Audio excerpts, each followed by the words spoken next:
Yesterday morning, a 700-year-old UNESCO World Heritage Palace was evacuated mid-visit. 500 emergency calls flooded in within minutes. 7 street T's were blocked because buildings were literally shedding chunks of stone onto the people below. And scientists are openly saying they do not know when it will stop. This is Granada, Spain, August 18th, 2026, and the ground has now shaken over 350 times in 4 days. This is not normal earthquake activity. Something is happening underneath one of Europe's most visited cities, and nobody can say for certain what comes next. If you think a magnitude 4.8 earthquake in a European city sounds like a minor story, keep watching. Because by the time you understand what's happening underneath Granada and what's happened there before, you'll realize this is one of the most alarming ongoing seismic situations anywhere in Europe right now. Let's go back to the beginning, because the full picture is more serious than the headlines are telling you.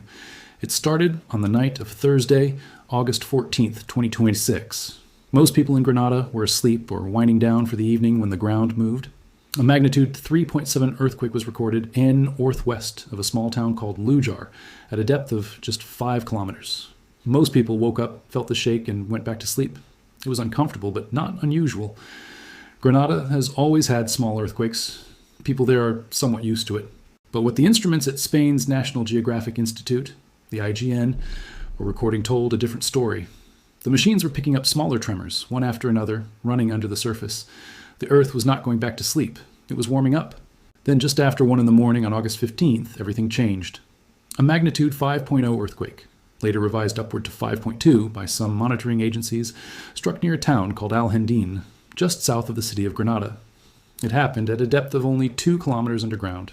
2 kilometers? That's almost at the surface. And when an earthquake happens, tie it shallow, the energy doesn't have time to spread out before it hits the ground above. It hits hard, it hits fast, and it hits everything above it like a hammer. People across Granada were jolted out of their beds. The tremor was so powerful it was felt all the way in Madrid, hundreds of kilometers to the north, and across large parts of Andalusia. Buildings shook violently. Cars were damaged by falling debris. Several people had to be rescued from stopped elevators. Emergency services received over 200 calls in the hours after that single quake. The famous Alhambra Palace was temporarily shut as a precaution. The regional government of Andalusia immediately activated its emergency plan for seismic risk, moving it to operational level 1. That's not a casual decision. It means officials believed there was enough ongoing danger to put the entire emergency response system on active footing. Rescue teams were put on standby. Building inspectors were mobilized. The public was told to be cautious. And then the aftershocks began, and they did not stop. Over the next 3 days, the National Geographic Institute recorded 348 separate tremors across Granada province. 348 in 4 days. Most were too small for people to feel, but 37 of those early aftershocks were strong enough that ordinary residents felt the ground move under their feet. The earth under the city wasn't settling. It was grumbling, shifting, restless, like something down there had been disturbed and couldn't find its way back to quiet. Let that number sit with you for a moment. 348 tremors. In 4 days, in one city. That is not background noise. That is a fault system that is alive and moving. Then came Tuesday morning, August 18th, 2026. At precisely 10:37 in the morning local time, the ground around Granada lurched again. The National Geographic Institute recorded it at magnitude 4.8, with the epicenter near a municipality called Gojar, just south of the city center. The tremor lasted about 10 seconds. 10 seconds doesn't sound like a long time, but stand in a shaking building for 10 full seconds, with the walls moving around you and the ceiling groaning above you, and those 10 seconds feel like a lifetime. The shaking was felt not just across Granada city, it spread across the entire metropolitan area, into parts of Almería province, and even into Malaga. People in coastal tourist towns on the Costa del Sol reported feeling their hotel rooms move. This single earthquake, in under 10 seconds, became the strongest tremor in the entire sequence that had been building since August 14th, and it was not done. Within an hour and a half of that main shock, 3 more significant earthquakes followed. At 10:53 in the morning, a magnitude 3.9 earthquake struck near Churiana de la Vega. Then, at around 11:35, a magnitude 4.3 tremor hit Alhendin again, and at 12:39 in the afternoon, yet another magnitude 4.2 earthquake struck Alhendin for the second time that same day. Think about what that means for the people living there. In under 2 hours, they felt the ground shake 4 separate times, with the main shocks strong enough to knock things off shelves, crack walls, and send masonry crashing into the streets. Residents described watching cracks appear in their ceilings in real time. One local resident said she was still physically shaking hours after the earthquake, watching guitars pinned to her wall swing back and forth like pendulums. Another person posted online that everything trembled. That was the experience of an ordinary Tuesday morning in Granada, not in a disaster zone, not in a war. In a normal European city in August, with tourists in the streets and kids on their way to summer activities, the ground simply opened up and took over. Emergency services were overwhelmed. They received more than 500 calls to the emergency number 112. 500 calls. Residents reported cracked walls, fallen debris from building facades, collapsed awnings and damaged cars. Pieces of stone and plaster littered the sidewalks. At least 9 separate locations in Granada City alone were flagged as damaged. Authorities ordered the closure of 7 streets because the risk of more debris falling from buildings was too high. People were told not to walk close to building facades when outdoors. Think about that. In a major European city, in the middle of peak summer tourist season, residents were being officially warned not to walk next to buildings because chunks of those buildings might fall on them. That is the kind of warning you expect in an active disaster zone, not southern Spain in August. The densely populated Zaidin district was among the hardest hit neighborhoods. Firefighters and building inspectors fanned out across the city. The Nevada shopping center in Armilla, one of the largest shopping centers in all of Spo, AN, was completely evacuated. Shoppers and employees were ordered out and gathered in the outdoor parking areas. Several hotels were also reportedly evacuated. Granada's metro system introduced emergency speed restrictions, ordering trains to slow to 30 kilometers per hour, while safety checks were carried out on the tracks and tunnels. And then there was the Alhambra. The Alhambra is not just a building, it's one of the most extraordinary places on earth. A massive palace and fortress complex built by the Moorish rulers of Granada during the 13th and 14th centuries. It sits on a hill above the city, looking out over Granada and the Sierra Nevada mountains behind it. Its carved plasterwork, its geometric tilework, its reflecting pools and gardens have made it one of the most photographed and most visited pieces of architecture anywhere on Earth. Last year alone, 2.7 million people visited. It's a UNESCO World Heritage Site. It's irreplaceable. When the earthquake hit Tuesday morning, officials at the Alhambra immediately activated emergency procedures. Staff evacuated the Nasrid palaces, the most famous, most delicate section of the entire complex, as well as the Al-Khazaba, the ancient fortress that is the oldest part of the site. Tourists who had booked entry slots months in advance were moved out.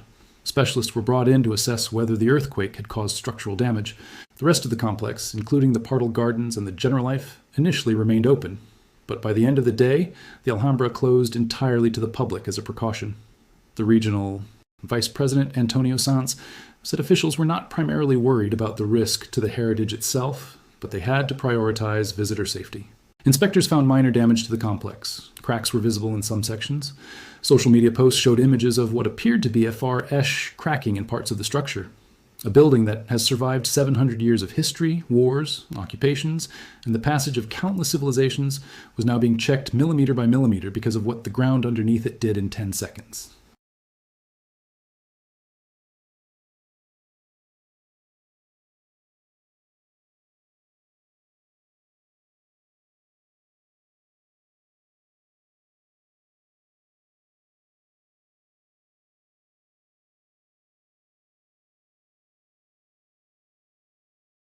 Now, here's the part of the story that gets under your skin, because it's not just about what happened.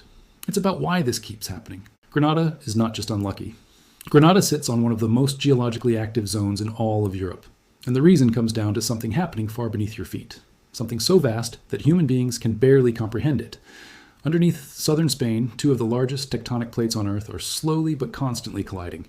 The Eurasian plate, on which most of Europe sits, and the African plate, pushing northward into Europe, are converging at a rate. That sounds tiny. In human terms, it's almost nothing. But these aren't small rocks. These are massive slabs of the Earth's crust, each one hundreds of kilometers thick, each covering millions of square kilometers of the planet's surface. And when they push against each other, even at 4 millimeters a year, the stress that builds up in the rocks between them is almost beyond imagination.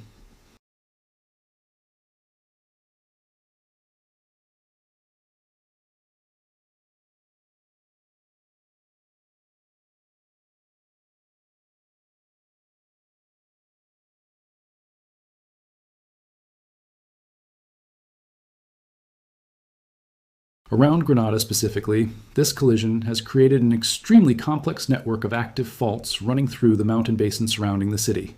These aren't ancient dead fault lines. These are living active fractures in the rock, running directly under and around one of the most densely populated metropolitan areas in southern Spain.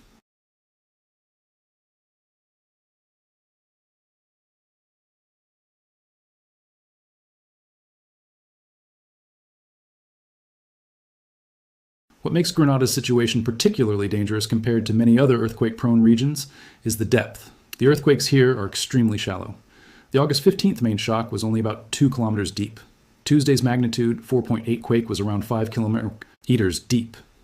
Compare that to earthquakes elsewhere in the world that occur 50, 100, or several hundred kilometers underground. When an earthquake is that shallow, the seismic energy has almost no room to dissipate before reaching the surface. The ground motion is sharper, more violent, more damaging per unit of magnitude than a deeper earthquake of the same size. This is exactly what happened in 2011 in the city of Lorca in the Murcia region, not far from Granada. A magnitude 5.1 earthquake, moderate by global standards, killed 9 people and caused catastrophic structural damage. The reason was twofold: the extreme shallowness of the quake and the fact that many buildings sat directly on top of the fault, amplifying the vertical ground motion. Scientists studying the current Granada situation have pointed to Lorca as a reminder that in this part of Spain, a moderate earthquake does not mean a safe earthquake.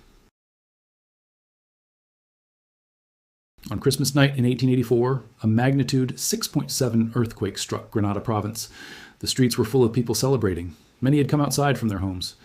Many historians believe that the fact people were outdoors, away from collapsing buildings, is the only reason the death toll wasn't far higher. Even so, more than 1,200 people died. 3,000 or more were.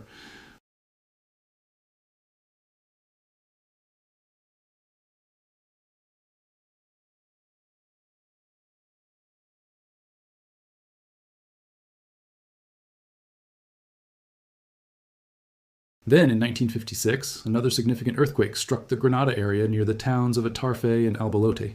12 people died, 60 were injured, hundreds of homes were destroyed. The earthquake triggered rockfalls and landslides that added to the death toll.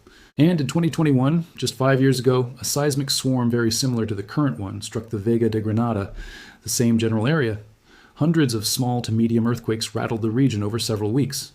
Researchers studied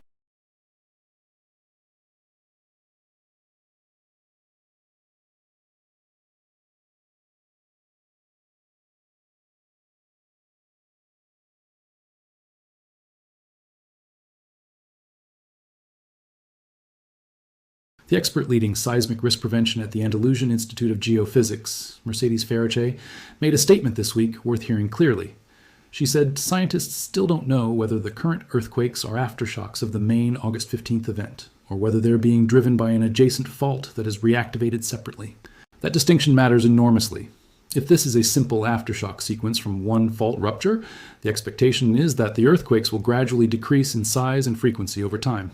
But if a separate adjacent fault has been triggered and is releasing its own stored stress, the sequence could behave unpredictably.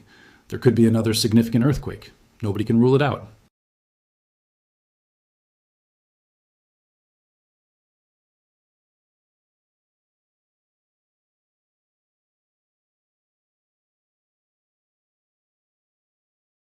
Tyon, an organization of housing. She wasn't saying something new. She was restating a fact scientists have known for decades. But events like this week's swarm have a way of making that fact feel very real, very suddenly. Spain's civil protection authorities state that between 1,200 and 1,400 earthquakes are recorded across the Iberian Peninsula every year. Most are far too small for anyone to feel. But the potential for larger events is real, and the region, stretching from Huelva to Alicante, which includes Granada, has been identified in hazard mapping as one of the highest risk zones on the entire peninsula. Lorca, in 2011, proved that a magnitude 5.1 quake can kill people in a level, modern part of a city if the conditions are right. There's also a longer-term scientific concern about this region that goes beyond individual swarms. The Alboran Sea, sitting between southern Spain and Morocco, is a geologically complex body of water directly in the collision zone between the A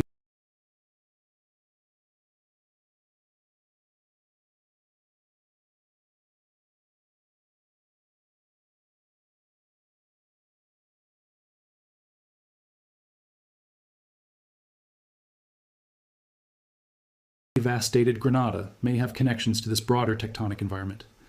The possibility of a large offshore earthquake generating strong shaking in cities like Granada, Malaga, and Almeria is one researchers continue to take seriously.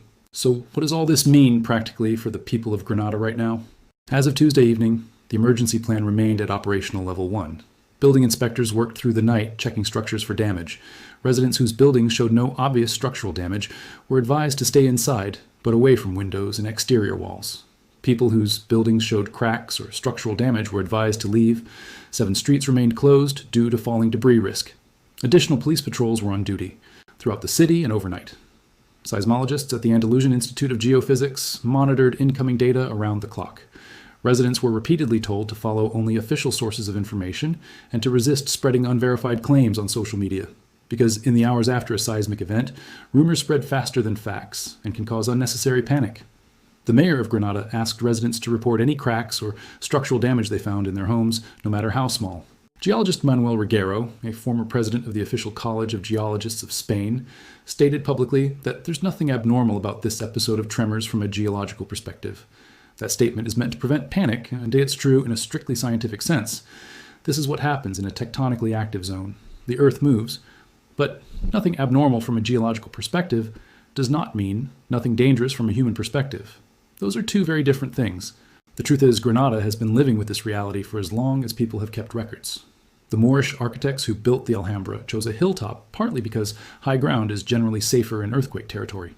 The earthquakes of 1884 and 56 and 2021 were not surprises to geologists. They were expected, part of the ongoing story of a city built on restless ground.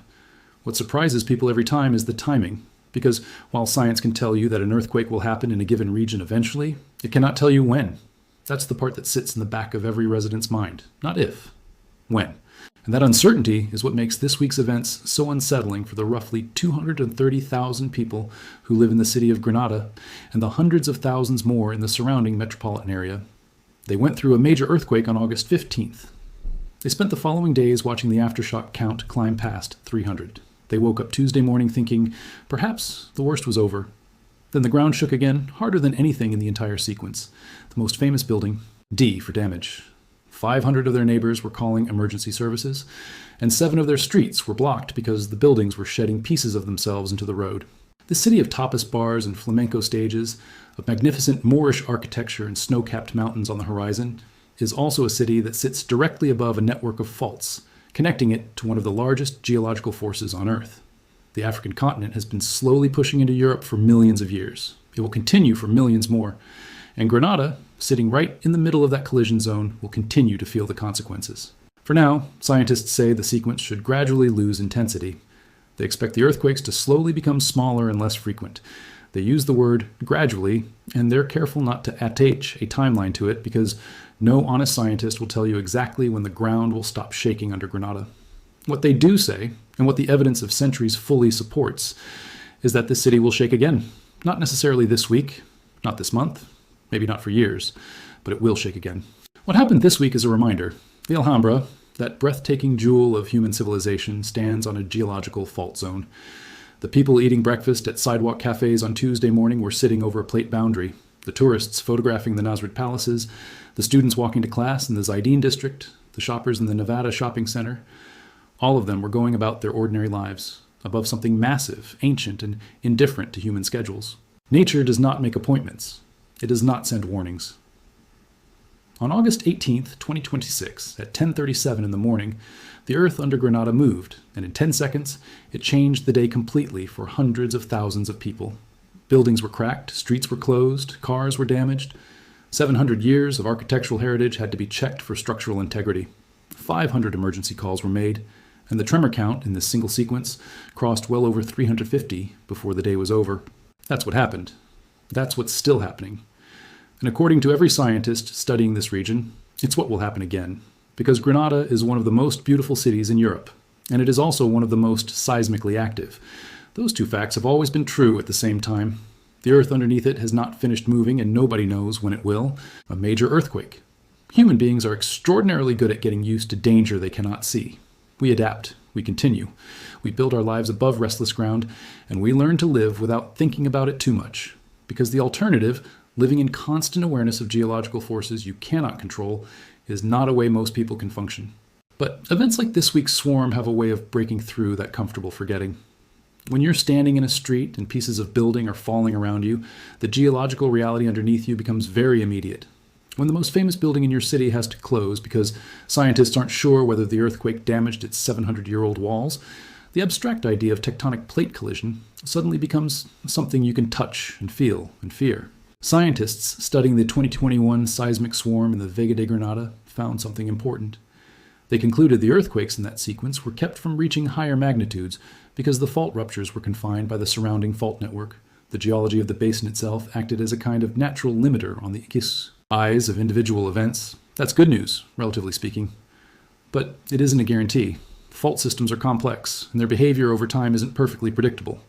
The 1884 earthquake was not confined. It released a magnitude 6.7 on the same general system of faults, and it killed more than 200 people. The question every seismologist studying this region carries in the back of their mind is this: what would it take for the current pattern of shallow, moderate earthquakes to escalate into something significantly larger? The honest answer is that science doesn't yet have a perfect model for predicting when a fault system transitions, from producing small swarms into producing a major rupture.